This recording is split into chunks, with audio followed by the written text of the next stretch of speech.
Hello everyone, very good afternoon to all of you. तो शुरू करते हैं आज का हमारा लेक्चर। तो देखिए, आज हम स्टार्ट करने जा रहे हैं आपके पास एक बहुत ही ज़्यादा इंपॉर्टेंट टॉपिक आपके एनएमआर स्पेक्ट्रोस्कोपी के अंदर, that is called as your shielding and deshielding. ठीक है, ये बहुत ज़्यादा इंपॉर्टेंट टॉपिक है आपके पास, स्पेशली ऑर्गेनिक केमिस्ट्री के अंदर, जहाँ मैंने आपको बताया कि हम मोलिकुलर इल्यूसिडेशन करेंगे। ठीक है, जो भी आपके पास किसी भी ऑर्गेनिक कंपाउंड का स्ट्रक्चर होगा, आप उसके बारे में इंफॉर्मेशन जो है वो फाइंड आउट करेंगे। तो उस इन्फॉर्मेशन को फाइंड आउट करने के लिए कि हमारे पास स्ट्रक्चर कैसा है वो आपके पास, सबसे पहले आपको ये बताना चाहिए कि हमारे पास शील्डिंग एंड डीशील्डिंग कैसे होती है। देखिए, अभी तक मैंने आपको क्या बताया था कि अगर मान लो हमारे पास कोई एक सैंपल है, ठीक है, अगर वो एनएमआर एक्टिव है, अगर उसके अंदर न्यूक्लियाई जो है वो एनएमआर एक्टिव है, ठीक है, तो हम उनको क्या करेंगे, हम उनको एक्सटर्नल मैग्नेटिक फील्ड की प्रेजेंस के अंदर रख देंगे। जब एक्सटर्नल मैग्नेटिक फील्ड में उन हम सैंपल को रखेंगे, तो उसके अंदर जो हमारे न्यूक्लियाई होंगे वो खुद को विद द फील्ड अलाइन कर लेंगे। ठीक है, और हम उसके ऊपर जो है इलेक्ट्रोमैग्नेटिक रेडिएशन जो है वो अप्लाई करेंगे। ठीक है, अब इलेक्ट्रोमैग्नेटिक रेडिएशन जब हम उसके ऊपर अप्लाई करेंगे, तो हमारे पास जो है वो आपके पास सिग्नल जो है आपको दिख एनएमआर में सिग्नल आपको जो है देखने को मिलेगा। ठीक है, तो जो भी प्रोटॉन होंगे आपके पास उस ऑर्गेनिक कंपाउंड के, ठीक है, सैंपल के अंदर, तो सारे के सारे जो है वो आपके पास एक डिफरेंट डिफरेंट फ्रिक्वेंसीज़ के ऊपर जो है वो एब्जॉर्ब करेंगे, जो कि आपके पास यूजली डिपेंड करता है, जो भी हमारे पास जो दो आपकी स्पिन स्टेट्स होती हैं, that is your alpha and beta spin state, उनके बीच का जो एनर्जी डिफरेंस होता है वो उसके ऊपर डिपेंड करता है। और ये जो एनर्जी डिफरेंस होता है that is your between the alpha and beta spin state, इसको जो है हम डिटरमाइन करते हैं बाई यूजिंग जो है with the strength of magnetic field. तो देखिए, प्रीवियस लेक्चर के अंदर मैंने आपको इथेनॉल का केस लिया था। ठीक है, तो मैंने इथेनॉल के केस में आपको बताया था कि अगर सारे के सारे प्रोटॉन्स जो है हमारे पास इथेनॉल के, ठीक है, अगर सारे के सारे प्रोटॉन जो है वो एक ही एनवायरनमेंट के अंदर होते हैं। ठीक है, तो देखिए, प्रीवियस लेक्चर के अंदर मैंने आपको एनवायरनमेंट के बारे में थोड़ा सा बताया था, वहाँ पे हमने इथेनॉल का हमने एनएमआर स्पेक्ट्रा भी स्टडी किया था। तो देखिए, प्रीवियस लेक्चर मैंने आपको बताया था कि अगर मान लो सारे के सारे प्रोटॉन्स जो है हमारे पास इथेनॉल के, ठीक है, अगर सारे के सारे एक ही एनवायरनमेंट पे होते हैं, ठीक है, तो जब हम उनके ऊपर इलेक्ट्रोमैग्नेटिक रेडिएशन अप्लाई करते हैं तो सारे के सारे एक ही फ्रिक्वेंसी के ऊपर एब्जॉर्ब करते हैं। ठीक है, तो ये छः के छः जो प्रोटॉन है, दैट इज़ तीन दो और एक ही है हमारे पास, ये छः के छः हमारे सारे के सारे एक ही फ्रिक्वेंसी के ऊपर एब्जॉर्ब करते हैं, और हमारे पास एक पर्टिकुलर जो है इस तरह से हमारे पास एक एनएमआर स्पेक्ट्रा आता। ठीक है, लेकिन हमारे पास ये एक्सपेक्टेड जो हमारा ग्राफ था वो बिल्कुल भी ऐसा नहीं होता है। ठीक है, अब ऐसा क्यों होता है, क्योंकि हमारे पास ये सारे के सारे प्रोटॉन्स जो होते हैं वो आपके पास डिफरेंट एनवायरनमेंट के अंदर होते हैं, जिसकी वजह से हमारे पास सिग्नल जो है आपके पास वो कुछ डिफरेंट जो है हमारे पास देखने को मिलता है, और हमारे पास जो ऑब्जर्व ग्राफ होता है वो इस तरह का आता है। सो इसका मतलब क्या हुआ, देखिए, अगर सारे के सारे प्रोटॉन जो है वो एक ही एनवायरनमेंट में होते हैं, मान लो अगर सारे के सारे प्रोटॉन एक ही एनवायरनमेंट में अगर ये होते, तो हमारे पास एक ही पीक आती, और एनएमआर करने का तो हमारे पास कोई फ़ायदा नहीं रहता उसके बाद। ठीक है, क्योंकि एनएमआर से हमने क्या इन्फॉर्मेशन लेनी है, एनएमआर से हमें ये इन्फॉर्मेशन लेनी है कि हमारे पास जो आपका कंपाउंड होगा उसका स्ट्रक्चर कैसा होगा। ठीक है, क्योंकि मैंने आपको बताया एनएमआर में हम क्या करेंगे, 1H एनएमआर करेंगे, वहाँ पे हमें प्रोटॉन्स की इन्फॉर्मेशन मिलेगी। तो अगर सारे के सारे प्रोटॉन एक ही फ्रिक्वेंसी के ऊपर एब्जॉर्ब करते हैं तो हमें तो कोई इन्फॉर्मेशन नहीं मिलनी थी कि कौन सा प्रोटॉन जो है वो किस कार्बन के साथ अटैच्ड है। ठीक है, तो डेफिनेटली हमारे पास कोई भी इन्फॉर्मेशन उस कंपाउंड के बारे में हमें नहीं मिल पाती। तो थैंकफुली हमारे पास ऐसा कुछ भी नहीं होता है। ठीक है, सारे के सारे प्रोटॉन्स जो भी आपके पास बॉन्डेड होते हैं वो थोड़े डिफरेंट एनवायरनमेंट में होते हैं, जिसकी वजह से हमारे पास सिग्नल्स जो होते हैं सभी प्रोटॉन्स के वो अलग अलग जो है आपके पास अपीयर होते हैं, वो अलग अलग फ्रिक्वेंसी के ऊपर एब्जॉर्ब करते हैं। जैसे कि आप यहाँ देख सकते हैं, हमारे पास OH प्रोटॉन जो है हमारे पास CH2 प्रोटॉन्स और हमारे मिथाइल प्रोटॉन जो है वो अलग अलग फ्रिक्वेंसी के ऊपर एब्जॉर्ब कर रहे हैं। तो अब बात करते हैं ना कि आपके पास ये एनवायरनमेंट जो है ना, ये क्यों आपके पास प्रोटॉन जो है वो एक ही फ्रिक्वेंसी के ऊपर एब्जॉर्ब नहीं किए, क्यों ये प्रोटॉन जो है आपके पास अलग अलग एनवायरनमेंट में है, जो मैं एनवायरनमेंट वर्ड यूज़ कर रहा हूँ, ठीक है, क्यों ये आपके पास अलग अलग एनवायरनमेंट के ऊपर हैं। ठीक है, पहले हम उनके बारे में बात करते हैं। तो प्रीवियस लेक्चर के अंदर जो मैंने आपको टॉपिक छोड़ा था दैट इज़ हमारा एनवायरनमेंट इफेक्ट, जो दो तरह का होता है, one is called as chemical shift and other is called as your spin spin splitting. इसकी ओर जाने से पहले मैं आपके पास, ठीक है, केमिकल शिफ्ट स्टार्ट करने से पहले यहाँ पे जो आपका टॉपिक है, क्यों ये हमारे पास प्रोटॉन अलग अलग एनवायरनमेंट में है, ठीक है, दैट इज़ इसको हम सीखेंगे through shielding and D shielding mechanism. ठीक है, उसके बारे में हम थोड़ा सा पढ़ लेते हैं। तो देखिए, मैं यहाँ पे इथेनॉल के केस को लेके ही स्टडी करने जा रहा हूँ। ठीक है, अब देखिए हमारे पास इथेनॉल में क्या है, आपके पास ये इथेनॉल का स्ट्रक्चर है हमारे पास, this is CH3 CH2 and OH। ठीक है, ये हमारे पास इथेनॉल का स्ट्रक्चर है। अब मैं यहाँ कंसीडर करना चाह रहा हूँ, अब मैं सिर्फ इसी प्रोटॉन्स की बात करता हूँ, पहले OH प्रोटॉन्स की। ठीक है, तो देखिए यहाँ पे हमारे पास क्या है, OH। ठीक है, ये वाला हमारे पास इस तरह से बॉन्ड है। ठीक है, अभी मैं CH3 CH2 को कंसीडर नहीं कर रहा हूँ, मैं सिर्फ OH लिख रहा हूँ। ठीक है, अब आप सभी को पता ही है ये जो हमारा OH है, ठीक है, ये जो OH बॉन्ड है हमारे पास, यहाँ पे आपके पास दो इलेक्ट्रॉन्स होंगे इस तरह से। ठीक है, we have two electrons here. अब देखिए आपने पढ़ा हुआ ना कि जब भी हमारे पास कोई भी आपके पास चार्ज पार्टिकल्स होते हैं हमारे पास, ठीक है, जब उनको हम मैग्नेटिक फील्ड की प्रेजेंस के अंदर लाते हैं तो आपके पास वो मूव करना स्टार्ट करते हैं, ठीक है। तो जब वो मूव करते हैं तो उनकी मूवमेंट की वजह से आपके पास एक फील्ड जनरेट होती है जिसको हम बोलते हैं आपके पास कि मैग्नेटिक फील्ड जो है वो जनरेट हो गई है, ठीक है। तो सिमिलरली हमारे पास यहाँ पे इस बॉन्ड में 2 इलेक्ट्रॉन्स हैं, ठीक है। अब इलेक्ट्रॉन्स भी आपके पास चार्ज पार्टिकल होते हैं, ठीक है। अब आप क्या कर रहे हैं, इस कंपाउंड को आप मैग्नेटिक फील्ड की प्रेजेंस में रख रहे हैं, ठीक है। आप एक्सटर्नल मैग्नेटिक फील्ड में इस कंपाउंड को ला रहे हैं, ठीक है। एक तो हो गया हमारे पास कि इस कंपाउंड के जो आपके पास प्रोटॉन्स है वो आपके पास स्पिन कर रहे हैं, ठीक है। अब मैं प्रोटॉन्स की बात नहीं कर रहा हूँ, मैं किसकी बात कर रहा हूँ, ये जो इलेक्ट्रॉन्स हैं, ठीक है, इस बॉन्ड के, मैं इनकी बात कर रहा हूँ अब, ठीक है। इलेक्ट्रॉन भी चार्ज पार्टिकल है, तो डेफिनेटली जब हम मैग्नेटिक फील्ड की प्रेजेंस के अंदर रखेंगे, ठीक है, एक्सटर्नल मैग्नेटिक फील्ड में, तो वहाँ पे इलेक्ट्रॉन भी आपके पास जो है वो मूव करना स्टार्ट करेंगे। जब ये मूव करेंगे तो वहाँ पे एक फील्ड जनरेट हो जाएगी, दैट इज़ मतलब आपके पास एक मैग्नेटिक फील्ड जनरेट हो जाएगी। तो अब ध्यान से समझना कि मैं क्या बोलने जा रहा हूँ आपके पास, ठीक है। ये जो हमारे पास बॉन्डेड इलेक्ट्रॉन्स है हमारे पास, ठीक है। अब जब हम कंपाउंड को आपके पास मैग्नेटिक फील्ड की प्रेजेंस में रखने जा रहे हैं तो हमारे पास जो इलेक्ट्रॉन्स होंगे बॉन्ड के, अब वो भी आपके पास जो है वो रिवॉल्व करना स्टार्ट कर देंगे। अब जब वो रिवॉल्व करना स्टार्ट करेंगे हमारे पास, तो वो एक मैग्नेटिक फील्ड जनरेट कर देंगे, जिस मैग्नेटिक फील्ड को हम क्या बोलेंगे आपके पास, that magnetic field is called as your local diamagnetic current, ठीक है। मतलब आपके पास इन इलेक्ट्रॉन्स की मूवमेंट की वजह से आपके पास एक करंट जनरेट होगा जिसको हम क्या बोलेंगे आपके पास, that is called as your local diamagnetic current, ठीक है। This is called as your local diamagnetic current, ठीक है। और ये किसने जनरेट किया, this is generated by the, ठीक है, इलेक्ट्रॉन्स की मूवमेंट की वजह से, ठीक है। अभी मैं किसकी बात कर रहा हूँ, मैं सिर्फ इलेक्ट्रॉन्स की बात कर रहा हूँ, मैं न्यूक्लियाई की बात नहीं कर रहा हूँ, मैं सिर्फ इलेक्ट्रॉन्स की बात कर रहा हूँ। अब देखिए होता क्या है ना, प्रॉब्लम क्या है हमारे पास, इथेनॉल की प्रॉब्लम हमारे पास ये आ रही है कि जब मैं मान लो इस कंपाउंड को मैं आपके पास में एक्सटर्नल मैग्नेटिक फील्ड में रखता हूँ, ठीक है। तो चलो हम ओ एच की बात करते हैं, मैं ओ एच को ही कंसीडर कर रहा हूँ। तो मैं क्या एक्सपेक्ट कर रहा था, मैं एक्सपेक्ट कर रहा था कि जब मैंने इसको एक्सटर्नल मैग्नेटिक फील्ड में रखा, तो देखिए जो मैंने एक्सटर्नल मैग्नेटिक फील्ड आपके पास लगाई हुई है, मान लो कि मैंने 60 मेगाहर्ट्ज़ की आपके पास जो है वो आपके पास एक्सटर्नल मैग्नेटिक फील्ड की मेरे पास फ्रिक्वेंसी है, ठीक है। तो होना क्या चाहिए था कि 60 मेगाहर्ट्ज़ की फ्रिक्वेंसी जो है वो पूरी की पूरी इस प्रोटॉन के ऊपर लगनी चाहिए थी, लेकिन ऐसा नहीं हो रहा है हमारे पास। अब ऐसा क्यों नहीं हो रहा है, अब ऐसा इसलिए नहीं हो रहा है कि ये जो इलेक्ट्रॉन हमारे पास इस बॉन्ड के अंदर प्रेजेंट है, ठीक है, ये जो इलेक्ट्रॉन्स इस बॉन्ड के अंदर प्रेजेंट है, दे विल सर्कुलेट, ठीक है। क्या करेंगे, ये सर्कुलेट होना स्टार्ट हो जाएंगे। अब मैं मूवमेंट की बात किस तरह से कर रहा हूँ, मैं सर्कुलेशन की बात कर रहा हूँ, ठीक है। दे विल स्टार्ट सर्कुलेटिंग, ध्यान रखना, ठीक है। ये इलेक्ट्रॉन्स जो आपके पास सर्कुलेट करेंगे, ठीक है। इन सर्कुलेशन, इन इलेक्ट्रॉन्स की सर्कुलेशन की वजह से आपके पास लोकल डायमैग्नेटिक करंट जनरेट होगा, ठीक है। मैं फिर से रिपीट कर रहा हूँ कि जब हम आपके पास, ठीक है, जब हम किस कंपाउंड्स को आपके पास की सैंपल को हम एक्सटर्नल मैग्नेटिक फील्ड के अंदर रखेंगे तो उसके जो इलेक्ट्रॉन्स होंगे दे विल स्टार्ट सर्कुलेटिंग, ठीक है। अब वो सर्कुलेट करेंगे तो उनकी सर्कुलेशन की वजह से आपके पास एक मैग्नेटिक करंट जो आपके पास जनरेट होगा which we called as your local diamagnetic current. अब देखिए प्रॉब्लम क्या है ना कि ये जो आपके पास सर्कुलेशन होती है इलेक्ट्रॉन्स की वो इस तरह से होती है ना कि ये जो आपके पास लोकल डायमैग्नेटिक करंट जनरेट होगा, ठीक है, ये क्या करेगा, जो हमने मैग्नेटिक फील्ड अप्लाई की हुई है that is your external magnetic field, ठीक है, जो आप अप्लाई कर रहे हो थ्रू मैग्नेट्स, ठीक है। जैसे आप मान लो कि आपने यहाँ पे मैग्नेट लगा दिए, ठीक है, ये आपके पास एक्सटर्नल मैग्नेटिक फील्ड है, ठीक है। तो यहाँ से आपने एक्सटर्नल मैग्नेटिक फील्ड अप्लाई की, ठीक है। अब क्या हो रहा है, ये कंपाउंड है हमारे पास, इसके इलेक्ट्रॉन्स है, अब ये सर्कुलेट कर रहे हैं, तो इनकी सर्कुलेशन की वजह से हमारे पास एक और फील्ड जनरेट हो रही है that is called as your local diamagnetic current, ठीक है। अब ये इस तरह से हमारे पास जनरेट होते हैं, ये इस तरह से घूमते हैं आपके पास, इस तरह से सर्कुलेट करते हैं कि हमारी जो फील्ड अप्लाई हुई है ये इसको रोकते हैं, ठीक है, अपोज कर देते हैं हमारे पास। तो याद रखना कि ये जो हमारे इलेक्ट्रॉन्स होंगे, ठीक है, वो इस तरह से सर्कुलेट करेंगे कि वो हमारे पास जो हमारी अप्लाइड फील्ड होती है, ठीक है, ये जो फील्ड हम अप्लाई कर रहे हैं, ठीक है, वो उसको अपोज कर देंगे। अब देखिए किसी भी मॉलिक्यूल में इलेक्ट्रॉन आपके पास बॉन्डेड भी हो सकते हैं, ठीक है, आपके पास लोन पेयर भी हो सकते हैं, नॉन बॉन्डेड इलेक्ट्रॉन्स भी हो सकते हैं, तो वो हमेशा ही रिवॉल्व करेंगे, ठीक है। तो वो जब भी रिवॉल्व करेंगे वो इस तरह से जब आपके पास रिवॉल्व करेंगे कि वो आपके पास एक मैग्नेटिक फील्ड जनरेट करेंगे जिसका काम क्या होगा, सिर्फ और सिर्फ आपकी ये जो आपके पास अप्लाइड मैग्नेटिक फील्ड है इसको अपोज करना। जैसे एग्जांपल के तौर के ऊपर मान लो, ठीक है, सपोज कि मेरे पास जो है यहाँ पे आपके पास ये नॉर्थ पोल है, ठीक है, और यहाँ पे मेरे पास आ गया आपका ये साउथ पोल। अब मैं क्या करता हूँ कि मेरे पास मान लो एक एटम है, ठीक है, दिस इज़ अवर एटम, ठीक है, ये हमारा एक एटम हो गया। अब इस एटम के अंदर एक न्यूक्लियस होगा, ठीक है, ये न्यूक्लियस आ गया एटम का हमारे पास, ठीक है। तो फिलहाल तो मैं इसकी बात तो मैं कर ही नहीं रहा हूँ न्यूक्लियस की, ठीक है, न्यूक्लियस को तो आप भूल ही जाओ।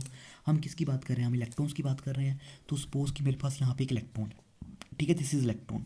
अब क्या होगा हमारे पास, इलेक्ट्रॉन जो है आपके पास सर्कुलेट होना स्टार्ट हो जाएंगे, ठीक है, वो सर्कुलेट होना स्टार्ट हो जाएंगे, ठीक है, वो इस तरह से आपके पास सर्कुलेट होंगे, ठीक है, इलेक्ट्रॉन जो है वो इस तरह से सर्कुलेट करना स्टार्ट करेगा। तो जब इलेक्ट्रॉन सर्कुलेट करेगा हमारे पास इस तरह से, आपके पास एक फील्ड जनरेट होगी, ठीक है। अब ये फील्ड जो जनरेट होगी आपके पास, ये क्या करेगी, ये जो हमने अप्लाइड मैग्नेटिक फील्ड है इसको वो अपोज करना स्टार्ट कर देगी, ठीक है। अब देखिए इलेक्ट्रॉन सर्कुलेट कर रहा है, ठीक है, ये डायरेक्शन है आपके पास, ठीक है। तो हमारे पास जो हमारा, ठीक है, तो हमारे पास जब इलेक्ट्रॉन सर्कुलेट करेंगे तो डेफिनेटली हमारा थंब जो है वो आपके पास क्या बताएगा, यहाँ से हमारे पास साउथ पोल निकल के आएगा, ठीक है। तो हमारे पास साउथ पोल की डायरेक्शन इस तरह से होगी हमारे पास, ठीक है, और इस डायरेक्शन में हमारे पास आएगा आपके पास नॉर्थ पोल, ठीक है। तो आप देख सकते हैं नॉर्थ के सामने नॉर्थ आ रहा है, साउथ के सामने साउथ आ रहा है, ठीक है। तो इसकी वजह से हमारे पास ये क्या करेगा, अपोज कर देगा, ठीक है। तो ये हमारी फील्ड इसको अपोज कर देगी। अब देखिए इससे हो क्या रहा है हमारे पास, जो आपके पास मैग्नेटिक फील्ड, जो आपके पास जो आपकी एक्सटर्नल मैग्नेटिक फील्ड है, जो कि आपके न्यूक्लियस को जो है आपके पास एक्सपीरियंस करनी चाहिए थी, अब वो उसको जो है आपके पास नेट उतनी एक्सपीरियंस करने को नहीं मिलेगी, ठीक है। क्योंकि आपके पास ये जो सर्कुलेशन हो रही है इलेक्ट्रॉन्स की जो न्यूक्लियस के अराउंड है, ठीक है, वो आपके पास इस फील्ड को कहीं ना कुछ तो रोक ही रहे हैं, ठीक है। ठीक है, मैं अभी फिलहाल के लिए ये बोल रहा हूँ कि आपके पास वो अपोज कर रहे हैं, ठीक है। तो वो कुछ ना कुछ तो अपोज करेंगे, तो डेफिनेटली हमारे पास जितनी फील्ड इसको मिलनी चाहिए थी, ठीक है, जो हम अप्लाई कर रहे हैं उतनी नहीं मिल पा रही है, ठीक है, उससे कुछ ना कुछ तो कम ही मिल रही है। तो मैं लिख सकता हूँ कि हमारे पास जो मैग्नेटिक फील्ड जो अब एक्चुअली में न्यूक्लियस के ऊपर गिरने जा रही है वो कितनी होगी, ठीक है। तो मैग्नेटिक फील्ड, ठीक है, जो मैग्नेटिक फील्ड अब मेरे पास है, magnetic field actually falling on nucleus, ठीक है, फॉलिंग ऑन न्यूक्लियस, मतलब मेरे न्यूक्लियस के ऊपर अब कितनी मैग्नेटिक फील्ड जो है वो गिरने जा रही है, ठीक है। तो अब मैं लिखता हूँ नेट मैग्नेटिक फील्ड लिखता हूँ मैं, ठीक है, नेट। क्योंकि देखिए जब आपने मैग्नेटिक फील्ड अप्लाई की तो जितनी भी आपने अप्लाई की सारी की सारी न्यूक्लियस को मिलनी चाहिए थी, लेकिन ऐसा नहीं हो रहा है। आपके इलेक्ट्रॉन्स जो है वो उस फील्ड को रोक रहे हैं, क्योंकि उनकी सर्कुलेशन की वजह से आपके पास एक अनदर फील्ड जनरेट हो रही है जो कि इस अप्लाइड फील्ड को अपोज कर रही है, ठीक है। तो लेट एच नॉट मेरे पास नेट मैग्नेटिक फील्ड है जो कि अब न्यूक्लियस को मिलने जा रही है, ठीक है। तो ये अब आपके पास कितनी होगी, ठीक है, नेट मैग्नेटिक फील्ड कितनी होगी आपके पास, जो फील्ड आपने अप्लाई की हुई है, ठीक है, जो फील्ड आपने अप्लाई की हुई है माइनस जो अपोज कर रही है, अपोज कौन सी कर रही है, जो कि आपके पास यहाँ पे प्रोड्यूस हुई है, ठीक है, इन इलेक्ट्रॉन्स की वजह से। तो इसको लिखूंगा मैं इंड्यूस्ड, ठीक है, this is induced magnetic field, ठीक है। इंड्यूस मतलब जो कि आपके पास इलेक्ट्रॉन्स की वजह से इंड्यूस निकल के आई है, ठीक है, this is your induced magnetic field, this is your induced magnetic field. और ये कहाँ से निकल के आई, this is due to the circulation of electrons, ठीक है। अब देखिए एक बात का ध्यान रखना, इलेक्ट्रॉन्स ने खुद से मैग्नेटिक फील्ड जनरेट नहीं की है, ठीक है, इलेक्ट्रॉन्स ने खुद से मैग्नेटिक फील्ड प्रोड्यूस नहीं किया है। जब हमने, ठीक है, जब हमने मैग्नेटिक फील्ड अप्लाई किया था, ठीक है, when we applied the external magnetic field, तब इलेक्ट्रॉन्स जो है वो सर्कुलेट होना स्टार्ट हुए और उन्होंने जो आपके पास इंड्यूस्ड मैग्नेटिक फील्ड जनरेट की है, ठीक है। ठीक है, जब आपने मैग्नेटिक फील्ड अप्लाई किया, ठीक है, जब आपने मैग्नेटिक फील्ड अप्लाई किया तब इलेक्ट्रॉन्स ने जो है आपके पास एक मैग्नेटिक फील्ड जनरेट की, ठीक है, जिसने आपकी द्वारा जो अप्लाई अप्लाई अप की गई फील्ड है, ठीक है, उसको अपोज किया, ठीक है। That is why it is called as your induced magnetic field. अब देखिए एच इंड्यूस्ड जो आपकी जो इंड्यूस्ड मैग्नेटिक फील्ड है, अब ये कितना अपोज करेगा, मतलब कितना रोकेगा हमारी अप्लाइड फील्ड को, ठीक है। और वो डेफिनेटली डिपेंड करेगा कि आपने अप्लाई कितना किया था, जितना ज़्यादा आप अप्लाइड मैग्नेटिक फील्ड आपकी होगी, ठीक है, जितना ज़्यादा आप मैग्नेट से आप फील्ड अप्लाई करोगे, ठीक है, डेफिनेटली उतनी ज़्यादा हमारे इलेक्ट्रॉन्स जो है वो सर्कुलेट होना स्टार्ट होंगे और उतनी ही ज़्यादा हमारे पास जो है वो इंड्यूस्ड मैग्नेटिक फील्ड जो है वो आपकी प्रोड्यूस होगी। तो इसका मतलब क्या हुआ कि हमारे पास जो इंड्यूस्ड मैग्नेटिक फील्ड होगी आपकी ये, ठीक है, जो आपकी एच इंड्यूस्ड है, this is directly proportional to H applied, ठीक है। जितनी आपने अप्लाई की है, ठीक है, उतनी ही हमारे पास जो है वो इंड्यूस्ड मैग्नेटिक फील्ड जनरेट होगी due to the circulation of electrons, ठीक है। तो ये कांस्टेंट ऑफ प्रोपोर्शनैलिटी आ रहा है मेरे पास यहाँ पे, मैं इसको हटा सकता हूँ, ठीक है। H induced will be equal to this is sigma H applied, ठीक है। सिग्मा मेरे पास एक कांस्टेंट होता है, sigma will be your H induced divided by H applied, ठीक है। और ये सिग्मा होता क्या है, sigma is called as your shielding parameter, ठीक है, sigma is called as your shielding parameter. अब देखिए इसकी जो वैल्यूज़ होती है ना सिग्मा की, ठीक है, अब डिफरेंट हाइड्रोजन्स के लिए आपके पास डिफरेंट डिफरेंट वैल्यूज़ होगी सिग्मा की, क्योंकि हमारे पास जो एनवायरनमेंट होते हैं वो अलग अलग होते हैं, ठीक है। अब sigma will be different due to for the different hydrogens, ठीक है, due to the different environment. तो देखिए अब अभी तक हमने क्या पढ़ा, हमने क्या पढ़ा कि जब हम किसी भी मॉलिक्यूल को, ठीक है, एक्सटर्नल मैग्नेटिक फील्ड के प्रेजेंस में रखेंगे, ठीक है, whenever we place any molecule in presence of external magnetic field, ठीक है। अब हमारे पास क्या होगा कि हमारे पास उस मॉलिक्यूल के अंदर जो इलेक्ट्रॉन्स होंगे वो सर्कुलेट करना स्टार्ट कर देंगे, ठीक है। अब जब इलेक्ट्रॉन सर्कुलेट करना स्टार्ट करेंगे आपके पास तो एक मैग्नेटिक फील्ड जनरेट करते हैं, ठीक है, जिसको हम क्या बोलते हैं आपके पास, that is called as your induced magnetic field, ठीक है। तो देखिए अब ये जो इंड्यूस्ड मैग्नेटिक फील्ड होगी हमारे पास, ठीक है, ये ऐसा नहीं कि बहुत ज़्यादा आपके पास कोई फील्ड जनरेट होगी है, ठीक है। इसका मैग्नीट्यूड जो है आपके पास बहुत कम होता है, ठीक है, आल्दो कम होती है आपके पास, लेकिन इसका बहुत ज़्यादा इफेक्ट रहता है आपके पास न्यूक्लियस के ऊपर, ठीक है। आल्दो कि जो फील्ड जनरेट होगी आपके पास ये कम अमाउंट में होगी, लेकिन इसका जो इफेक्ट होगा ना न्यूक्लियस के ऊपर वो बहुत ज़्यादा पड़ने वाला है। क्यों पड़ने वाला है? क्योंकि जो आप मैग्नेटिक फील्ड अप्लाई कर रहे हो न्यूक्लियस के ऊपर, ठीक है, अब जितनी आपने अप्लाई की उतनी न्यूक्लियस को नहीं मिल रही है, ठीक है, क्योंकि आपके पास ये एच इंड्यूस जो है उस फील्ड को कहीं ना कुछ तो रोक ही रहा है, ठीक है। तो जितनी फील्ड न्यूक्लियस को मिलनी चाहिए थी उतनी न्यूक्लियस को नहीं मिल रही है। तो इसका मतलब क्या हुआ कि हमारे पास जो भी हमारा कंपाउंड है उसके अंदर जो हमारे प्रोटॉन्स होंगे, ठीक है, अब उनके अंदर दो तरह की मैग्नेटिक फील्ड जो पड़ने वाली है, ठीक है। पहली कौन सी पड़ेगी? फर्स्ट पड़ेगी ड्यू टू दिस मैग्नेट, ठीक है, जो आपने मैग्नेट लगाया हुआ है, ठीक है, यहाँ से जो हमारे पास जो मैग्नेटिक फील्ड आ रही है, ठीक है, पहली तो ये है। सेकंड कौन सी है? सेकंड हमारे पास ये वाली है इंड्यूस्ड मैग्नेटिक फील्ड, ठीक है, जो इस फील्ड को रोक रहा है, ठीक है। अब देखिए समटाइम्स हमारे पास क्या होता है ना कि आपके पास जैसे मैंने आपको यहाँ पे दिखाया कि हमारे पास जब इलेक्ट्रॉन सर्कुलेट करते हैं तो इस तरह से करते हैं कि हमारे पास कई बार नॉर्थ के सामने नॉर्थ आ जाता है, साउथ के सामने साउथ आ जाता है, ठीक है। तो ये तो मैंने जस्ट एक सिंपल सी मैंने आपके पास इस तरह से ड्रॉ किया था। लेकिन जब मैं आपके पास कंपाउंड्स लूँगा, लाइक जैसे मेरे पास बेंजीन होगा, एसिटाइलिन, आपके पास कंपाउंड्स होंगे, डिफरेंट डिफरेंट सिस्टम्स होंगे, तब हमारे पास क्या होता है कि कई बार आपके पास इलेक्ट्रॉन्स इस तरह से सर्कुलेट होते हैं हमारे पास कि आपकी जो अप्लाइड फील्ड है डेफिनेटली उसको तो अपोज करना ही करना है, लेकिन कई बार हमारे पास इलेक्ट्रॉन्स इस तरह से सर्कुलेट करते हैं कि हमारे पास जो आपकी अप्लाइड फील्ड होती है, ठीक है, जो आपकी अप्लाइड एक्सटर्नल मैग्नेटिक फील्ड है, ठीक है, इसके साथ में हमारे पास ये अलाइन कर जाते हैं, ठीक है। ये जो हमारे पास इंड्यूस्ड मैग्नेटिक फील्ड है कई बार वो उसके साथ अलाइन कर जाती है, ठीक है। तो इससे क्या होता है कि हमारे पास इसको हम बोलते हैं कि वो आपके पास म्यूचुअली जो है आप आपस में ओवरलैप कर गई हैं। ओवरलैप करने का मतलब क्या है कि समटाइम्स हमारे पास क्या होगा, ठीक है, यहाँ तो आपने पढ़ लिया कि अपोज कर रहे हैं एक दूसरे को, ठीक है, नॉर्थ के सामने नॉर्थ आ गए, लेकिन समटाइम्स हमारे पास क्या होगा कि सर्कुलेशन इस तरह से होगी हमारे पास कि नॉर्थ के साथ जो है हमारे पास जो है वो आपके पास वो इस तरह से कुछ ऐसा पॉइंट जनरेट होगा वहाँ पे हमारे पास कि जो आपके पास ये इंड्यूस्ड मैग्नेटिक फील्ड है और ये जो आपके पास अप्लाइड एक्सटर्नल मैग्नेटिक फील्ड होगी वो दोनों आप एक दूसरे के बिल्कुल पैरेलल हो जाएंगी, ठीक है। पैरेलल हो जाएगी मतलब क्या कि आपके पास इस तरह से आप मैग्नेटिक फील्ड अप्लाई कर रहे हैं, ठीक है, मान लो ये आपकी एक्सटर्नल मैग्नेटिक फील्ड है, ठीक है। समटाइम्स आपके पास जो है वो इंड्यूस इस तरह से आपके पास ये हो रही है कि जो आपके पास इंड्यूस्ड मैग्नेटिक फील्ड है वो भी इसी तरह से अलाइन कर जाएगी, ठीक है। तो जब ऐसा होगा हमारे पास इन दैट केस जिसको हम बोलते हैं री इन्फोर्समेंट होना। चलो इस चीज़ को मैं लिख देता हूँ, यहाँ पे दो तरह की चीज़ें हो रही हैं, ठीक है, वन आपके पास अपोज हो रहा है, ठीक है। सेकंड मैं जो वर्ड लिखने जा रहा हूँ that is called as your reinforcement, ठीक है, second is called as your reinforcement, ठीक है। अपोज तो मैंने आपको बता दिया कि हमारे पास इलेक्ट्रॉन्स इस तरह से सर्कुलेट करते हैं कि वो आपके पास कोशिश करते हैं कि वो आपके पास अप्लाइड फील्ड को अपोज कर सके, ठीक है। ये चीज़ तो आप समझ गए हो सारे के सारे, ठीक है। तो आई होप कि अब नेक्स्ट जो हमारी टर्म आएगी री इन्फोर्समेंट आप इसको भी समझ जाओ, ठीक है। तो देखिए री इन्फोर्समेंट में आपके पास मैं सिंपल वर्ड्स में बताता हूँ आपके पास जब आपके पास जो अप्लाइड मैग्नेटिक फील्ड है, ठीक है, मान लो आपने इस डायरेक्शन में मैग्नेटिक फील्ड अप्लाई की है, ठीक है, अब जो आपकी इंड्यूस्ड मैग्नेटिक फील्ड होगी आपके पास, ठीक है, अब वो इस तरह से अरेंज हो जाएगी आपके पास कि वो इसके बिल्कुल पैरेलल हो जाएगी, ठीक है, इस तरह से पैरेलल हो जाएगी। दैट मीन्स कि हमारे पास क्या होगा, यहाँ पे आपके पास this is your H applied, ठीक है, और ये हमारे पास एच इंड्यूस्ड हो गई है, ठीक है। ये मैं सिर्फ आपको समझाने के लिए कर रहा हूँ, ठीक है, जब आपके कंपाउंड्स आएंगे तो वहाँ पे आपको ज़्यादा क्लियर होगा इस चीज़ के बारे में, ठीक है। तो यहाँ से होगा कि हमारे पास जो आपका न्यूक्लियस होगा, ठीक है, अब उसके ऊपर जो मैग्नेटिक फील्ड पड़ने जा रही है अब वो दोनों का सम हो जाएगा, ठीक है। तो मतलब जो नेट मैग्नेटिक फील्ड होगी अब जितनी अब आपने अप्लाई की है, ठीक है, अब इंड्यूस पहले रोक रही थी लेकिन अब इसके साथ में मिलके आपके पास पड़ने जा रही है न्यूक्लियस के ऊपर, दैट मीन्स जो अब नेट मैग्नेटिक फील्ड होगी आपके पास जो न्यूक्लियस के ऊपर गिरेगी अब उसका अमाउंट और भी ज़्यादा बढ़ जाएगा। तो देखिए इस चीज़ का मतलब क्या हुआ, ठीक है, मान लो कि मेरे पास एक न्यूक्लियस है, ठीक है, suppose you have a nucleus, ठीक है, हमारे पास एक न्यूक्लियस है। अब आपके पास क्या हो रहा है, एक आ रही है आपके पास अप्लाइड मैग्नेटिक फील्ड, ठीक है, ये कहाँ से आ रही है, ये आ रही है आपके पास मैग्नेट की तरफ से, ठीक है। अब इसके अराउंड जो आपके पास इलेक्ट्रॉन्स हैं, ठीक है, इसके अराउंड जो भी आपके पास इलेक्ट्रॉन्स वगैरह होंगे, ठीक है, अब ऐसा तो है नहीं कि एक ही इलेक्ट्रॉन्स होगा, बहुत सारे इलेक्ट्रॉन्स होंगे आपके पास। अब वो इलेक्ट्रॉन्स जो आपके पास एक फील्ड जनरेट कर रहे हैं that is called as your induced magnetic field, ठीक है, एच इंड्यूस्ड।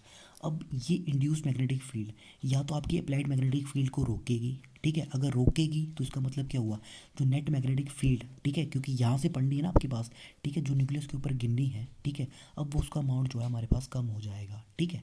सेकंड केस क्या है कि हमारे पास ये जो इंड्यूस मैग्नेटिक फील्ड है और ये अप्लाइड मैग्नेटिक फील्ड है, मतलब जो हमारी इंड्यूस मैग्नेटिक फील्ड है वो अप्लाइड मैग्नेटिक फील्ड को नहीं रोक पाएगी, ठीक है।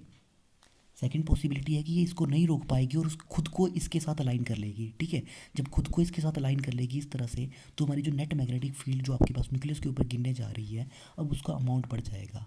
जब अमाउंट बढ़ जाएगा तो इसका मतलब क्या होना चाहिए कि न्यूक्लियस ने जो अब आपके पास फील्ड जो आप एक्सपीरियंस करने जा रहा है न्यूक्लियस, ठीक है, अब वो आपके पास न्यूक्लियस के लिए और ज़्यादा बढ़ जाएगी, जिसको आप क्या बोल सकते हैं, क्योंकि जो आपके पास नेट मैग्नेटिक फील्ड है, ठीक है, द नेट मैग्नेटिक फील्ड, ठीक है, नेट मैग्नेटिक फील्ड होगी, ठीक है, जिसको मैं लिख रहा हूँ फिलहाल के लिए आपके पास एच इफेक्टिव, ठीक है। जो नेट मैग्नेटिक फील्ड होगी या तो ये आपके पास क्या होगी, या तो ये लेस हो जाएगी जो आपने अप्लाई की है उससे कम हो जाएगी, कम कब होगी जब आपके पास अपोज होगा, या फिर आपके पास ये बढ़ जाएगी, ठीक है, इसका अमाउंट बढ़ जाएगा, ठीक है, जो आपने एक्सटर्नल मैग्नेटिक फील्ड अप्लाई की है उससे ज़्यादा। और कब होगा ऐसा, जब वो रे इन्फोर्स करेगा एक दूसरे के साथ, मतलब एक दूसरे के साथ बिल्कुल ओवरलैप कर जाएगी। तो जब ऐसे केसेस आएंगे हमारे पास कि जो नेट मैग्नेटिक फील्ड जो न्यूक्लियस के ऊपर पड़ने जा रही है, जो प्रोटॉन को मिलने जा रही है, या तो वो थोड़ी ज़्यादा होगी या तो वो आपके पास थोड़ी कम हो जाएगी, ठीक है, compare to that of applied magnetic field, ठीक है। ऐसी सिचुएशन को हम क्या बोलते हैं कि जो हमारा न्यूक्लियस है आइदर वो शील्ड हो गया है या फिर आपके पास वो डी शील्ड हो गया है, ठीक है। जैसा कि आप पढ़ते ही ऑलरेडी केमिस्ट्री के अंदर, ठीक है, इनऑर्गेनिक में पढ़ते हैं कि शील्डिंग क्या होती है हमारे पास, ठीक है। शील्डिंग मतलब सिंपली प्रोटेक्ट करना, ठीक है। जैसे मान लो हम पढ़ते हैं ना कि हमारे पास जैसे न्यूक्लियस होता है, ठीक है, न्यूक्लियस के अराउंड हमारे पास डिफरेंट डिफरेंट शेल्स होती हैं, ठीक है। तो जो इनर शेल्स के इलेक्ट्रॉन्स होते हैं हमारे पास ये वाले, ठीक है, ये हमारे पास क्या करते हैं, आपके पास जो आउटर शेल में हमारे इलेक्ट्रॉन्स होते हैं, ठीक है, जो वैलेंस शेल के इलेक्ट्रॉन्स होते हैं, ठीक है, उसको ये स्क्रीन करते हैं फ्रॉम द न्यूक्लियस, ठीक है। मतलब अब देखिए जो इनर अंदर वाली शेल के इलेक्ट्रॉन्स है वो क्या करेंगे, वो आपके पास इस इलेक्ट्रॉन्स को न्यूक्लियस के पास नहीं जाने देंगे, ठीक है, वो इसके लिए एक शील्डिंग का काम कर रहे हैं, मतलब इसको स्क्रीन कर रहे हैं, न्यूक्लियस तक नहीं पहुंचने दे रहे हैं आपके पास। तो अब यही काम हमारे पास जो है यहाँ पे भी सेम ऐसा ही कुछ हो रहा है, ठीक है।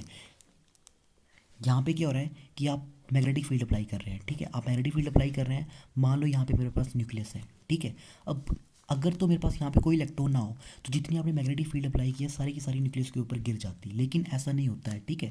अब सिस्टम बॉन्डेड होते हैं और डेफिनेटली वहाँ पे हमारे पास क्या होते हैं, इलेक्ट्रॉन्स होंगे। तो जब इलेक्ट्रॉन्स होंगे तो डेफिनेटली वहाँ पे आपके पास एक फील्ड जनरेट हो जाएगी उनकी सर्कुलेशन की वजह से। तो ये जो फील्ड है या तो वो इस मैग्नेटिक फील्ड को अपोज करेगी, इसको रोकेगी, या फिर वो इसके साथ खुद को इस तरह से अलाइन कर लेगी कि जिससे आपके पास जो नेट मैग्नेटिक फील्ड होगी वो आपके पास बढ़ जाएगी। तो इसी चीज़ को हम बोलते हैं या तो शील्ड करेगा या डी शील्ड करेगा। तो अब नेक्स्ट क्वेश्चन आया कि शील्डिंग किस केस में हुई और डी शील्डिंग किस केस में हुई। तो देखिए आई होप कि अगर अभी तक अगर आपने ये लेक्चर ध्यान से सुना हो तो अभी तक तो आपको ये चीज़ क्लियर हो चुकी होगी कि शील्डिंग किस केस में होगी, कि जब अपोज होगा या रेनफोर्स करेगा। सिमिलरली डी शील्डिंग किस केस में होने वाली है, ठीक है, दो ही केसेस हैं। तो यहाँ से तो आपको अभी तक क्लियर होगा अगर आपने ये लेक्चर पूरा का पूरा ध्यान से सुना है, ठीक है। चलो अगर फिर भी आपको नहीं समझ में आया तो कोशिश करना आप समझने की, ठीक है। यहाँ से आपका ये पूरा का पूरा टॉपिक जितना भी मैंने आपको शील्डिंग डी शील्डिंग के बारे में करवाया है, ठीक है, यहाँ से आपका सारा का सारा क्लियर हो जाएगा, ठीक है। अगर आपके पास तो देखिए अगर हमारी इंड्यूस्ड मैग्नेटिक फील्ड जो है अगर हमारी अप्लाइड मैग्नेटिक फील्ड को अपोज कर रही है, ठीक है, if induced magnetic field is opposing the applied magnetic field, ठीक है, अगर मतलब जो फील्ड आपने, ठीक है, अप्लाई की हुई है अगर उसके अपोजिशन में हमारे पास इंड्यूस्ड मैग्नेटिक फील्ड खड़ी होगी, ठीक है, इसको रोक रही है, मतलब नॉर्थ के सामने नॉर्थ आपके पास आ रहे हैं, तो जो नेट मैग्नेटिक फील्ड अब आपके न्यूक्लियस के ऊपर गिरने जा रही है, जो प्रोटॉन के ऊपर गिरने जा रही है, ठीक है, ये वाले केस जब आपने फील्ड ये अप्लाई की है, यहाँ से आपके पास एक फील्ड अपोज इसको रोक रही है, ठीक है। सिंपल सी बात है, मान लो, ठीक है, सपोज कि मुझे किसी आदमी को धक्का देना है, मान लो, ठीक है, यहाँ पे एक आदमी खड़ा हुआ मुझे इसको धक्का देना है, ठीक है। तो अगर मैं इसको धक्का देने जा रहा हूँ लेकिन अगर वहाँ से मुझे कोई रोक रहा है, ठीक है, उसको धक्का देने से, तो डेफिनेटली मुझे ज़्यादा फील्ड अप्लाई करनी पड़ेगी, मतलब मुझे ज़्यादा जोर लगाना पड़ेगा उसको धक्का मारने के लिए। लेकिन उससे पहले क्या हुआ, देखिए मैंने धक्का मारना है लेकिन परे से मुझे रोक रहा है कोई, ठीक है, तो इसका मतलब क्या हुआ, जो मेरी फोर्स है, ठीक है, जिससे मैं उसको धक्का देने जा रहा हूँ, मुझे कहीं ना कहीं से तो कोई रोक रहा है, ठीक है। अब जब रोक रहा है तो मेरा इफेक्ट कम हो गया डेफिनेटली। तो इसका मतलब क्या हुआ, सिमिलरली जब हम यहाँ से फील्ड अप्लाई कर रहे हैं न्यूक्लियस को रेजोनेंस के अंदर लाने के लिए, लेकिन यहाँ से हमें एक फील्ड जो है आपके पास ऑलरेडी मिल रही है जो इसको अपोज कर रही है, तो हमारी जो नेट मैग्नेटिक फील्ड होगी जो कि आपके पास ये न्यूक्लियाई जो है वो एक्सपीरियंस करने जा रहा है, दिस विल डिक्रीजेस, ठीक है, ये कम हो जाएगी क्योंकि अब मेरे को उतनी जितनी स्पीड से मैं धक्का देना चाहता था अब मैं नहीं दे पा रहा हूँ क्योंकि परे से मुझे कोई रोक रहा है, ठीक है। तो अब मुझे क्या करना पड़ेगा, मुझे अब धक्का देने के लिए अब ज़्यादा जोर लगाना पड़ेगा। तो इस केस में हुआ क्या, परे वाला जो मेरे पास खड़ा हुआ है जो मुझे रोक रहा है, डेफिनेटली वो आपके पास एक शील्डिंग का काम कर रहा है, ठीक है। वो उसको रोक रहा है, ठीक है। तो मतलब क्या हो रहा है, हमारे पास ये जो इंड्यूस फील्ड जनरेट हो रही है ये न्यूक्लियस को बचा रही है रेजोनेंस में लाने से, ठीक है। अब डेफिनेटली आपके पास इसको नहीं चाहती कि वो रेजोनेंस में आए। जो जो मैंने आपको एग्जांपल दिया कि मुझे धक्का देना है, ठीक है, वहाँ पर एक आदमी ऐसा खड़ा हुआ है जो मुझे रोक रहा है, भाई तुझे मैं धक्का देने नहीं दूंगा। तो डेफिनेटली वो उसके लिए एक शील्डिंग का काम कर रहा है। So this is called as your shielding, ठीक है। इसको मैं क्या बोलूँगा, this is called as your shielding of proton, ठीक है। यहाँ से आपका जो मेरे पास प्रोटोन होगा वो आपके पास शील्ड हो रहा है, ठीक है। This is called as your shielding of a proton, ठीक है। और ये होगी कब, जब आपके पास जो आपकी मैग्नेटिक फील्ड जो आप अप्लाई करने जा रहे हो, ठीक है, अब वो आपके पास कम एक्सपीरियंस हो रही है, ठीक है, न्यूक्लियस के लिए। और वो कब होगी, जब आपके पास जो आपकी इंड्यूस्ड मैग्नेटिक फील्ड है वो उस फील्ड को रोक रही है। अब देखिए सेकंड केस क्या होगा, अगर मेरी इंड्यूस मैग्नेटिक फील्ड जो है आपके पास, ठीक है, अगर वो रे इन्फोर्स करती है, मतलब आपके पास ओवरलैप कर जाती है, ठीक है, विद द अप्लाइड फील्ड, ठीक है। तो जो नेट मैग्नेटिक फील्ड मेरे पास अब जो प्रोटॉन को मिलने जा रही है वो आपके पास क्या हो जाएगी, वो बढ़ जाएगी। अब ये कैसे हुआ, ठीक है, जो मैंने आपको एग्जांपल दिया धक्का मारने वाला वही पकड़ते हैं। अब देखिए मैं किसी पर्सन को धक्का मारना चाहता हूँ, ठीक है। अब ऊपर वाले केस में तो क्या था, मुझे परे से एक आदमी है जो रोक रहा है, ठीक है। अब लेकिन वहाँ पे अब जब मैं धक्का मारने जा रहा हूँ वहाँ पे ऑलरेडी मेरे पास एक ऐसा पर्सन है जो चाहता है कि वो भी उसको धक्का मारना चाहता है। तो डेफिनेटली हम दोनों का धक्का साथ में लगेगा। अब मैं भी धक्का दूंगा, वो परे से धक्का दे देगा। तो डेफिनेटली हमारे पास जो नेट मैग्नेटिक फील्ड जो आपके पास यहाँ पे एक्सपीरियंस होने जा रही है वो आपके पास अब बढ़ जाएगी, ठीक है। तो इसको हम बोलते हैं आपके पास कि जो मैंने फील्ड आपके पास अप्लाई की थी न्यूक्लियस को रेजोनेंस में लाने के लिए, ठीक है, अब उतनी नहीं मिली, उससे भी ज़्यादा मिल गई, ठीक है। वो ज़्यादा क्यों मिली, क्योंकि वहाँ पे जो इंड्यूस फील्ड थी वो भी आपके साथ ऐड हो गई है, ठीक है। This is called as your deshielding, ठीक है। इसको हम क्या बोलेंगे, इसको हम बोलेंगे हम D shielding of the proton, ठीक है। या फिर न्यूक्लियस की बात करेंगे तो न्यूक्लियस में होगी, ठीक है। This is called as deshielding of the nucleus. मतलब देखिए मैं आपको सिंपल सा एग्जांपल बताता हूँ। मान लो कि आपके पास एक ना न्यूक्लियस है, ठीक है। अब मैं न्यूक्लियस जो है ना, मैं उसके लिए आपके पास अप्लाइड फील्ड कर रहा हूँ, मैं आपके पास न्यूक्लियस को रेजोनेंस में लाने के लिए मैग्नेटिक फील्ड लगा रहा हूँ। मान लो 10 टेस्ला की लगा रहा हूँ मैं, ठीक है। मैंने लगा दी 10 टेस्ला की मैग्नेटिक फील्ड, ठीक है। अब न्यूक्लियस जो है ना आपके पास, अब ऐसा नहीं कि वो 10 टेस्ला पूरे का पूरा एक्सपीरियंस कर लेगा, या तो वो 10 टेस्ला से कम करेगा या 10 टेस्ला से ज़्यादा करेगा, ठीक है। तो अगर शील्डिंग होगी तो 10 टेस्ला से कम कम कम जो है उसको देखने को मिलेगा। अगर डी शील्डिंग होगी तो डेफिनेटली 10 टेस्ला से उसको ज़्यादा जो है वो मैग्नेटिक फील्ड देखने को मिलेगी, ठीक है। तो एग्जांपल से समझते हैं।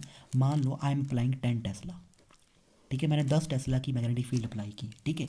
ये मैं आपको समझाने के लिए कर रहा हूँ, एक्चुअली में ऐसा कुछ नहीं होने वाला है, ठीक है। यहाँ पे डिपेंड करेगा आपके प्रोटॉन सिस्टम के ऊपर कि आपके पास न्यूक्लियस कैसा है, ठीक है। ये तो आपको जस्ट समझाने के लिए कर रहा हूँ। मान लो कि मैंने 10 टेस्ला की आपके पास मैग्नेटिक फील्ड अप्लाई कर दी, ठीक है। तो अब डेफिनेटली जो इलेक्ट्रॉन्स होंगे आपके, तो कुछ ना कुछ तो आपके पास इंड्यूस मैग्नेटिक फील्ड जनरेट हो जाएगी। तो ऐसा नहीं कि वो भी 10 टेस्ला की जनरेट हो जाएगी, ठीक है। उसका अमाउंट बहुत कम होगा। सपोज जो इंड्यूस्ड हो रही है वो आपके पास 1 टेस्ला की हो रही है, ठीक है। तो इसका मतलब क्या हुआ कि अगर तो मेरे पास जो है वो आपके पास शील्डिंग हो रही है, ठीक है। अगर न्यूक्लियस शील्ड होता है आपके पास, ठीक है, तो हमारे पास जो आपके पास फील्ड न्यूक्लियस को मिलने वाली है वो कितनी हो जाएगी, 9 टेस्ला की होगी।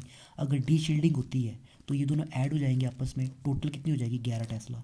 मतलब 10 टेस्ला मैं अप्लाई करने जा रहा हूँ लेकिन न्यूक्लियस को 10 टेस्ला पूरा का पूरा नहीं मिल रहा है, उसको मिल रहा है 9 टेस्ला और 11 टेस्ला, ठीक है। 9 टेस्ला तब मिल रहा है जब आपके पास शील्डिंग हो रही है, ठीक है, और 11 टेस्ला जब आपके पास डी शील्डिंग हो रही है। तो अब मुझे ये बताओ कि इन दोनों केसेस में सबसे पहले रेजोनेंस कहाँ पे आएगा, ठीक है। डेफिनेटली जहाँ पे आपके पास ज़्यादा फील्ड देखने को मिल रही है वहाँ का न्यूक्लियाई जो आपके पास जल्दी जो आपके पास रेजोनेंस में आ जाएगा। डेफिनेटली आपके पास सिग्नल जो है वो डीशील्डेड होगा आपके पास एक किस्म के, मतलब जो आपका न्यूक्लियस होगा, ठीक है, डेफिनेटली। अच्छा अब देखिए जब शील्डिंग हो रही है ना हमारे पास, तो इसका मतलब क्या हुआ कि जो मेरा न्यूक्लियस है ना मुझे इसको रेजोनेंस में लाना है, ठीक है। शील्डिंग से हमारे पास क्या हो रहा है कि जो आपके पास मैग्नेटिक फील्ड अब न्यूक्लियस को मिलने जा रही है, जितनी आप अप्लाई कर रहे हैं वो उतनी नहीं मिल रही है, उससे कम मिल रही है। तो इसका मतलब क्या हुआ, आपको उस न्यूक्लियस को रेजोनेंस में लाने के लिए अब आपको और ज़्यादा फील्ड अप्लाई करनी पड़ेगी, ठीक है। मतलब अब जब ज़्यादा फील्ड अप्लाई करोगे तो न्यूक्लियस डेफिनेटली हाई फ्रिक्वेंसी के ऊपर एब्जॉर्ब करने जा रहा है, ठीक है। तो याद रखना जब भी शील्डिंग होती है आपके पास, न्यूक्लियस जो होगा आपके पास वो हाई फ्रिक्वेंसी के ऊपर एब्जॉर्ब करेगा, ठीक है, हाई फ्रिक्वेंसी के ऊपर एब्जॉर्ब करेगा। इसका मतलब ये है कि जो देखिए आप, मैंने आपको क्या बताया कि जो नेट मैग्नेटिक फील्ड अब जो न्यूक्लियस को मिलने जा रही है वो आपके पास कम मिल रही है, ठीक है। तो आपको ज़्यादा फील्ड देनी पड़ेगी, ठीक है। तो हमारा एब्जॉर्प्शन जो होगा वो आपके पास हाई फ्रिक्वेंसी के ऊपर होगा। तो याद रखना, जब भी आपके पास एब्जॉर्प्शन जो है हाई फ्रिक्वेंसी के ऊपर होता है तो उसको हम बोलते हैं, जो हमारा सिग्नल होगा, ठीक है, वो आपके पास अप फील्ड है, ठीक है। Signal is called as your upfield. मतलब उसने कहाँ एब्जॉर्ब किया, उसने अब्जॉर्ब किया अप फील्ड, ठीक है। इसका मतलब मैं आपको आने वाले लेक्चर्स के अंदर समझाऊंगा, ठीक है। तो फिलहाल के लिए याद रखना, जब भी आपका शील्डिंग होगी हमारा एब्जॉर्प्शन जो है हमेशा हाई फ्रिक्वेंसी के ऊपर होगा, जिसको हम बोलेंगे कि हमारा सिग्नल जो है वो अप फील्ड है। सिमिलरली अब तो देखिए, जब डी शील्डिंग हो रही है हमारे पास, ठीक है, डी शील्डिंग में क्या हो रहा है हमारे पास, मैं अप्लाई कर रहा था 10 टेस्ला की मैग्नेटिक फील्ड, लेकिन न्यूक्लियस को कितनी एक्सपीरियंस हो रही है, न्यूक्लियस को मिल रही है 11 टेस्ला या 12 टेस्ला के आसपास, ठीक है। तो इसका मतलब क्या हुआ, न्यूक्लियस को मुझे रेजोनेंस में लाने के लिए ज़्यादा फील्ड अप्लाई करने की जरूरत नहीं है, वो कम से भी आपके पास रेजोनेंस में आ जाएगा, क्योंकि कुछ फील्ड तो आपके पास जो है वो इंड्यूस मैग्नेटिक फील्ड जो है वो उसको दे रहा है, ठीक है। तो दोनों का सम मिला के आपके पास वो जल्दी रेजोनेंस में आएगा, तो मुझे हाई फील्ड अप्लाई करने की जरूरत ही नहीं पड़ रही है। तो इन दिस केस में हमारे पास क्या हो रहा है कि एब्जॉर्प्शन जो होता है हमारे पास, उसको हम बोलेंगे लो फ्रिक्वेंसी के ऊपर हो रहा है। मतलब आपको ज़्यादा फील्ड देने की जरूरत नहीं है, ठीक है। इंड्यूस फील्ड भी आपके पास उसको रेजोनेंस में लाने का काम कर रही है, ठीक है। तो इस केस में हम बोलते हैं कि एब्जॉर्प्शन लो फ्रिक्वेंसी के ऊपर होगा, और जब भी लो फ्रिक्वेंसी के ऊपर आपका एब्जॉर्प्शन होता है तो उसको हम बोलते हैं कि हमारा जो न्यूक्लियस है इट एब्जॉर्ब्स डाउन फील्ड, ठीक है। कहाँ एब्जॉर्ब किया उसने, इट एब्जॉर्ब्स डाउन फील्ड, ठीक है। तो ये दो चीज़ें हैं, up field signal, down field signal, ठीक है। शील्डिंग में अप फील्ड होता है और डी शील्डिंग में डाउन फील्ड होता है, ठीक है। नाम से लग रहा पता है, डी शील्ड मतलब डी डाउन, ठीक है। शील्डिंग मतलब अप फील्ड, मतलब हाई फ्रिक्वेंसी के ऊपर एब्जॉर्ब करेगा, ठीक है। तो सिंपल सा याद रखने के लिए इसको ध्यान में से रखना, ठीक है। शील्डिंग करने का मतलब क्या है कि आपके पास, मान लो कि आपकी लड़ाई हो गई है, ठीक है। शील्डिंग का मतलब समझा रहा हूँ आपको, मान लो कि आपकी पिटाई होगी, आपकी लड़ाई होगी है, ठीक है, और आपको पीटने के लिए कोई बंदे आ रहे हैं, ठीक है। अब आपके पास ऑलरेडी इतने बंदे पड़े हुए हैं कि वो उनकी पिटाई जो है जम के कर सकते हैं, ठीक है। तो इससे आपका क्या होगा, डेफिनेटली आप बचे रहेंगे, ठीक है। आपको पीटने के लिए अब दूसरी साइड वालों को क्या करना पड़ेगा, उनको और ज़्यादा बंदे लाने पड़ेंगे, ठीक है, तभी वो आपकी पिटाई कर सकते हैं। तो इसका मतलब क्या हुआ कि उनको ज़्यादा बंदे लाने पड़ रहे थे, ठीक है। तो उन्हें कहाँ एब्जॉर्ब किया, सिमिलरली हमारा सिग्नल कहाँ एब्जॉर्ब हुआ, हाई फ्रिक्वेंसी के ऊपर, जिसको हम बोलेंगे अप फील्ड, ठीक है। डी शील्डिंग वाला केस, आपकी लड़ाई हो गई है, ठीक है, आपको बंदे जो आपके पीटने के लिए आ रहे हैं, लेकिन जो आपके साथ वाले ऐसे हैं वो इतने डरपोक हैं कि वो उनको देखते ही पहले भाग गए, तो ऑटोमेटिकली आपको तो जल्दी जल्दी पिटाई आपकी हो जाएगी। This is called as your deshielded, ठीक है। तो ये जस्ट आपको समझाने के लिए था, ठीक है। तो याद रखना, जब भी शील्डिंग होगी हमारे पास, ठीक है, हमारा सिग्नल जो है वो अप फील्ड जाएगा, और जब भी डी शील्डिंग होगी हमारा सिग्नल जो है वो डाउन फील्ड जाएगा। तो देखिए, मैं जल्दी से आप इस टॉपिक में यहाँ पे बाइंड अप करता हूँ, ठीक है। तो याद रखना कि जब भी हम किसी भी कंपाउंड को, ठीक है, जब हम किसी भी ऑर्गेनिक कंपाउंड को मैग्नेटिक फील्ड की प्रेजेंस में रखेंगे तो उसके अंदर जो हमारे पास इलेक्ट्रॉन्स होंगे, ठीक है, उस सिस्टम के अंदर, मैं न्यूक्लियस की बात नहीं कर रहा हूँ, मैं किसकी बात कर रहा हूँ, जो हमारे पास इलेक्ट्रॉन्स होंगे, ठीक है, वो आपके पास सर्कुलेट करना स्टार्ट करेंगे। क्या करेंगे, ये वर्ड याद रखना, सर्कुलेट, ठीक है। सर्कुलेशन होती है आपके पास इलेक्ट्रॉन्स की, जिसकी वजह से हमारे पास लोकल डायमैग्नेटिक करंट, या फिर जिसको हम बोलेंगे इंड्यूस्ड मैग्नेटिक फील्ड, वो जनरेट होगी, ठीक है। अब ये फील्ड क्या करेगी, दो ही काम है, या तो ये अप्लाइड मैग्नेटिक फील्ड को अपोज करेगी, वैसे तो यूजुअली इसका काम क्या होता है कि वो उसको अपोज करती है, लेकिन कई बार हमारे पास इस तरह से वो अलाइन हो जाती है कि हमारे पास वो उसको रेनफोर्स कर देती है, या फिर आपके पास ओवरलैप कर जाती है उसके साथ, ठीक है। तो ये जो सिंपली मैं आपको बता रहा हूँ कि आपने क्या याद रखना है, इंड्यूस्ड मैग्नेटिक फील्ड जो है वो आपकी अप्लाइड मैग्नेटिक फील्ड को दो दो तरह से आपके पास जो है उसके साथ काम करेगी, या तो वो उसको अपोज करेगी या उसको रेनफोर्स करेगी। रेनफोर्स मतलब उसके साथ मिलके इकट्ठी जुड़ के मतलब ज़्यादा इफेक्ट डालेगी, ठीक है। अपोज करने का मतलब क्या है, आपने जो फील्ड अप्लाई की है न्यूक्लियस को उतनी नहीं मिल रही है, ठीक है। आपकी इंड्यूस्ड मैग्नेटिक फील्ड उस फील्ड को रोक रही है, जिससे हमारी नेट मैग्नेटिक फील्ड जो है आपके पास अब वो कम हो जाएगी, ठीक है। तो जब भी ऐसा होगा उसको हम बोलते हैं शील्डिंग, और जब भी शील्डिंग होती है हमारा सिग्नल जो है वो अप फील्ड होगा, ठीक है। सिमिलरली अगर हमारे पास जो है, अगर आपका न्यूक्लियस जो है वो रेनफोर्स कर जाता है, ठीक है, सॉरी, अगर आपकी इंड्यूस्ड मैग्नेटिक फील्ड रेनफोर्स कर जाती है अप्लाइड फील्ड के साथ, तो इन दैट केस जो नेट मैग्नेटिक फील्ड होगी आपके पास अब वो बढ़ जाएगी, ठीक है। तो इन दिस केस आपके पास जो सिग्नल होगा वो डाउन फील्ड एब्जॉर्ब करेगा, ठीक है। So this is all about this shielding and deshielding of the nucleus, ठीक है। और ये बहुत इंपॉर्टेंट टॉपिक है आपके पास ऑर्गेनिक केमिस्ट्री के अंदर, ठीक है, क्योंकि अब यहाँ से हम ना आपका अप्लाइड पार्ट पढ़ने जा रहे हैं, ठीक है। जब हम अप्लाइड पार्ट पढ़ेंगे तो आपके लिए वहाँ पे ये जाना जरूरी है कि आपके पास शील्डिंग कहाँ हो रही है, कहाँ पे डी शील्डिंग होगी, तभी आप सिग्नल को प्रेडिक्ट कर सकते हैं, ठीक है। तो अगर आपको कोई डाउट हो इस टॉपिक के रिगार्डिंग तो आप कमेंट करके मुझसे पूछ सकते हैं। So thank you very much. तो अब आने वाले लेक्चर में, ठीक है, अब नेक्स्ट लेक्चर के अंदर हम पढ़ने जा रहे हैं एक बहुत ही इंपॉर्टेंट टॉपिक है जो भी आपके पास है, ठीक है, शील्डिंग डी शील्डिंग से ही निकल के आता है, that is called as your chemical shift, ठीक है, जहाँ पे मैंने आपका टॉपिक छोड़ा था एनवायरनमेंट इफेक्ट केमिकल शिफ्ट। ठीक है, तो केमिकल शिफ्ट मैंने आपको बताया था, इसको पढ़ने से पहले आपके पास शील्डिंग डीशील्डिंग की नॉलेज होना बहुत जरूरी है। ठीक है, आफ्टर दैट हम स्पिन स्पिन स्प्लिटिंग के ऊपर थोड़ा सा आएंगे। ठीक है, तो केमिकल शिफ्ट के लिए हमने डीशील्डिंग और शील्डिंग मैकेनिज्म पढ़ लिया है, तो नेक्स्ट लेक्चर के अंदर ठीक है मैं इसके बारे में आपको पढ़ाऊंगा। So this is all about this lecture, so thank you very much.